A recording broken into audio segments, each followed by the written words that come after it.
مذيب للبلغم مكونين فقط؟ خلونا نشوف. حنحتاج شمندر وجزر، حنقطعهم بهذا الشكل الموجود عنا بالفيديو.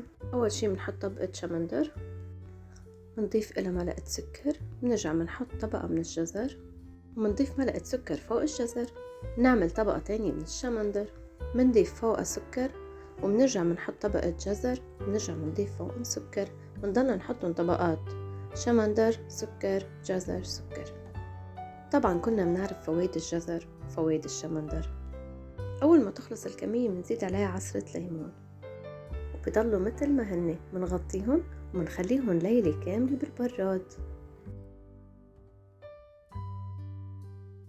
وهون بلشت شيل القطع شوي شوي كرمال الزوم يصفي بالكعب.